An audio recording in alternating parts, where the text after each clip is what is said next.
it's Presley at ActOutGames.com here. Today is Comic Book Thursday, and I'm going to be reviewing Lumberjanes 20 and Tomboy 1.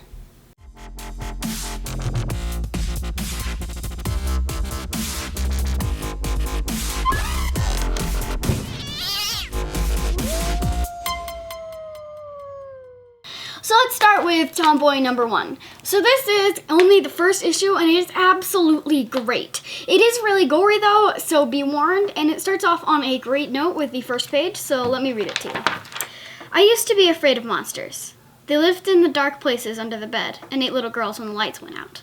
My grandfather said I was being silly, that monsters didn't live under the bed. But my dad humored me. Every night, he'd get his flashlight and make a big show of checking my room. I felt safe after that. I slept. Turns out, I was a stupid kid, and my grandfather was right.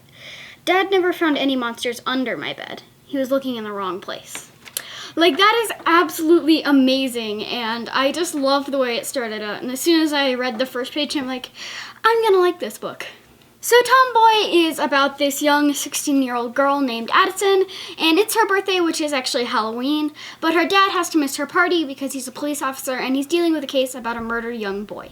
So Addison watches this magical girl anime called Chuggaaconnory Daydream, and she watches it with her best friend Nick, and she was planning on marathoning it with him on her birthday, but he doesn't show up, and it turns out that he is the murdered young boy that her dad's working the case of, and this is apparently like a really small town, so it doesn't seem like it's super duper coincidental that he got that case, but yeah, it is absolutely amazing, and the writing is super duper good, and like I read you the first page, the writing stays consistently that good throughout the whole thing, and it's just absolutely amazing. And then you add the artwork, which is also super duper amazing, and I wish I could draw that way. It's so well drawn, and I especially like the way that they draw her friend Jessica, and she has glorious hair, and she's actually like, she's an amazing character, and she looks like she's actually going as the main character of Chuggaaconnory Daydream for Halloween also, so I'm just like assuming they were planning on going together.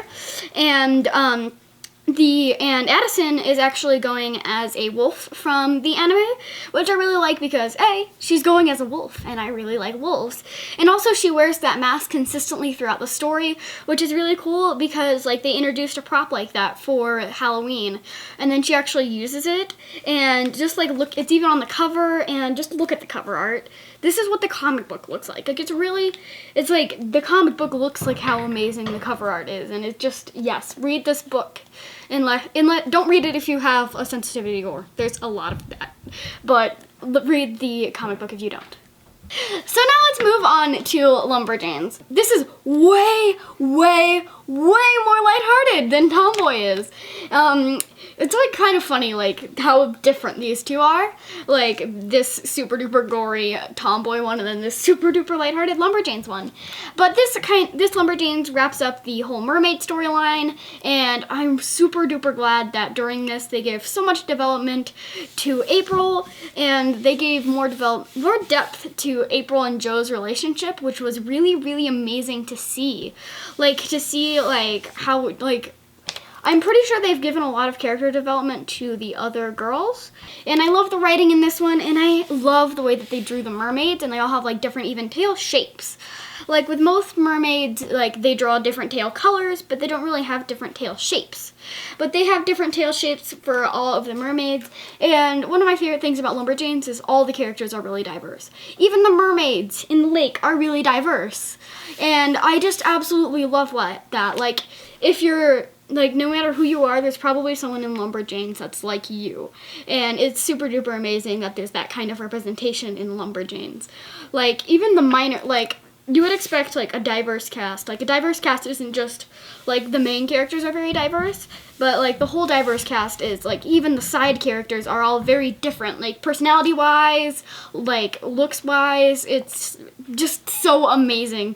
Read Lumberjane. It is such an amazing comic. And I'm even wearing a Lumberjanes t-shirt that we got from We Love Fine. It's really comfortable, and it's one of my favorite t-shirts now.